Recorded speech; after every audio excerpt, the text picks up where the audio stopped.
அதுல வந்து இவங்களே ஏதாவது ஒரு எழுதக்கூடாது. அந்த பியூ அந்த கண்ட்ரோல் யூனிட்ல என்ன எரர்னு அது டிஸ்பிளே பண்ணணும், அந்த எரரை அவங்க வந்து எடுக்கணும்.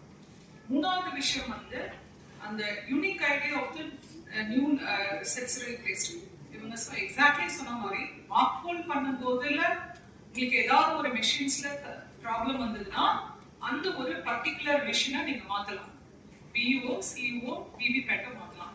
பட் ஹோல் நடந்துட்டு இருக்கும்போது ஒரு சின்ன எரர் எந்த மெஷின்ல வந்தாலும் நீங்க அப்படியே கம்ப்ளீட்டா செட்டை நீங்க மாற்ற வேண்டிய சூழ்நிலை இருக்கு.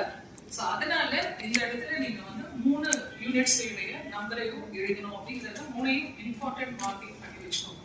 And then obviously they have to take the signature from the presiding on the polling agents யார் இருக்காங்களோ. Okay next. அதுக்கு நேரத்துல தான் டைப் எழுதணும். படையெடுப்பு கடைசி யூனிட் வந்து ஃபங்க்ஷன் ஆகுது. அது நீங்க டோட்டல் பட்டன் பிரஸ் பண்ணாலே உங்களுக்கு அது என்ன ரீசன் என்ன எரர் அப்படிங்கறத சியூல என்ன எரர் நம்மளுக்கு டிஸ்ப்ளே ஆகுதோ அதை அப்படியே எழுதணும். கண்ட்ரோல் யூனிட்ல ஒரு எரர் டிஸ்ப்ளே ஆகும். ஒண்ணு இன்வாலிட் வரும், இல்லைன்னா ஏதாவது ஒரு problem VBAT not connected, view not connected, plus error ஏதாவது ஒரு எரர் வரும். அப்ப அந்த எரர் என்ன எரர் போட்டுக்கணும். Date of poll 23/4/2026. I hereby declare that அதாவது நம்ம போல வந்து ஸ்டார்ட் பண்றோம் அப்படிங்கறதுக்காண்டி கொடுக்கக்கூடிய டிக்ளரேஷன்.